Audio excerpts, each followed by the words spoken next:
अस्सलाम वालेकुम दोस्तों, इस चैनल पर हम डेली अहादीस पेश करते हैं। हमारी हौसला अफजाई के लिए चैनल को सब्सक्राइब करें। शुक्रिया। बिस्मिल्लाहिर्रहमानिर्रहीम। अल्लाह के नाम से शुरू जो निहायत मेहरबान रहमत वाला है। हज़रत अबू हुरैरा रज़ी अल्लाह ताला अन्हो कहते हैं कि एक दिन सहाबा इकराम ने अर्ज़ किया कि या रसूलल्लाह सल्लल्लाहु अलैहि वसल्लम, क्या क़यामत के दिन हम अपनी आँखों से अपने अल्लाह का दीदार करेंगे? आप सल्लल्लाहु अलैहि वसल्लम ने फरमाया, क्या दोपहर के वक्त जब कि अबर ना हो तो सूरज को देखने में कोई शक रखते हो? उन्होंने कहा कि हरगिज़ नहीं। आप सल्लल्लाहु अलैहि वसल्लम ने फरमाया, बस कसम है उस ज़ात की जिसके दस्ता कुदरत में मेरी जान है, जिस तरह तुम सूरज और चाँद को देखने में कोई शक व शुबा नहीं रखते, इसी तरह क़यामत के दिन अपने परवरदिगार को देखेंगे तो अल्लाह ताला एक बंदे को खिताब करके फरमाएगा कि ए बंदे, क्या मैंने तुझे जिन्स हैवान और दीगर मखलूक़ात पर फजीलत व शरफ़ नहीं बख्शा था? क्या मैंने तुझे तेरी बीवी अता नहीं की थी जो मैंने तेरी ही जिन्स और तेरी ही नौ से पैदा की थी, और फिर तेरे और इसके दरमियान उनसे मोहब्बत और प्यार का रिश्ता कायम किया था?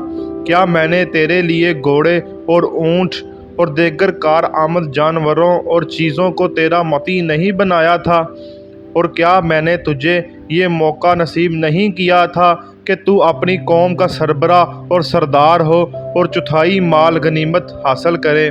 वाज़िया रहे कि ये ज़माना जाहलियत में भी रवाज था कि किसी भी कौम व कबीला का सरबराह हासिल होने वाले माल गनीमत में से अपने लिए चौथाई हिस्सा लेता था और बाकी माल पूरी कौम के लिए छोड़ देता था। वो बंदा ये सुनकर अर्ज़ करेगा कि मेरे परवरदिगार, बेशक ऐसा ही हुआ था, यानी तूने अपने जिन इनामात का ज़िक्र फरमाया है वो सब मुझे दुनिया में हासिल हुई थी। अन हज़रत सल्लल्लाहु अलैहि वसल्लम ने फरमाया, इसके बाद परवरदिगार फरमाएगा कि क्या तुझे ये भी ख्याल था कि एक दिन तू मुझसे मिलेगा? बंदा अर्ज़ करेगा, नहीं, मुझे ये ख्याल नहीं रहा था और मैं ऐसी गफलत में पड़ गया था कि इस बात को भूल ही गया। बस परवरदिगार फरमाएगा, तो मैं तुझे फरामोश करूँगा, यानी आज मैं भी तुझे अपनी रहमत से दूर कर दूँगा, जैसा कि तूने दुनिया में मेरी इताअत और मेरी याद को फरामोश कर दिया था। फिर परवरदिगार दूसरे बंदे से मुलाकात और ख़िताब फरमाएगा। इसके बाद हज़रत सल्लल्लाहु अलैहि वसल्लम ने अल्लाह ताला और इस बंदे के दरमियान इसी सवालो जवाब का ज़िक्र किया जो पहले बंदे के सिलसिले में मनकूल हुआ। फिर परवरदिगार तीसरे बंदे से मुलाकात और ख़िताब फरमाएगा और इससे वही फरमाएगा जो इसने पहले बंदे से फरमाया था, और वह तीसरा बंदा ये जवाब देगा, मेरे परवरदिगार, मैं तुझ पर, तेरी किताब पर और तेरे पैगंबरों पर ईमान लाया था। मैंने नमाज पढ़ी, रोज़े रखे और सदका दिया, यानी ज़कात अदा की, और इस तरह जिस कदर हो सकेगा वो अपनी नेकियों के बारे में तारीफ़ व तौसीफ़ बयान करेगा।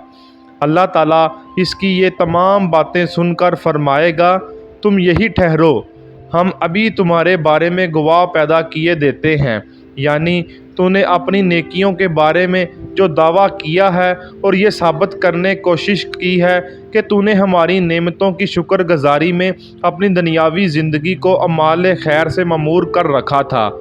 तो ज़रा ठहर जा, हम गवाहों के ज़रिए अभी बताए देते हैं कि तू अपने दावे में कहाँ तक सच्चा है। बंदा ये सुनकर अपने दिल में सोचेगा कि भला इस वक्त मेरे ख़िलाफ़ कौन गवाही देगा, लेकिन जब भी इसके मुंह को मोहर लगा दी जाएगी और इसके रान से कहा जाएगा, बोल, चुनाचा इसकी रान, इसका गोश्त और हड्डी, यानी रान के सब हिस्से इसके उन अमाल के बारे में जो इसने दुनिया में वाक़तन किए होंगे बयान देंगे, और ये सब कुछ यानी मज़कूरा सवालो जवाब बंदा के मुंह को मोहर लगाना और इसके अज़ा के ज़रिए गवाही दिलवाना इसलिए होगा ताकि बंदा की बदअमालियों साबित हो जाएं और वह कोई उज़र ना कर सकें, या ये मायनी है کہ یہ سب کچھ اس لیے ہوگا تاکہ اللہ تعالیٰ خود صاحب عذر ہو، یعنی اس بندے کو عذاب میں مبتلا کرنے کی ذمہ داری اسی پر ڈال سکے۔ اور یہ تیسرا بندہ جو اپنی نیکیوں کے بارے میں دعویٰ کرے گا لیکن خود اس کے اعضاء جسم اس کے دعوے کی تردید کریں گے، در حقیقت منافق ہوگا، اور یہ وہ بندہ ہے جس سے حق تعالیٰ غصہ ناراض ہوگا۔ اللہ پاک ہمیں ان احادیث پر عمل کی توفیق عطا فرمائے۔ دوستو، یہ احادیث خود بھی یاد کریں اور دوسروں کے ساتھ شیئر بھی کریں۔ جزاک اللہ۔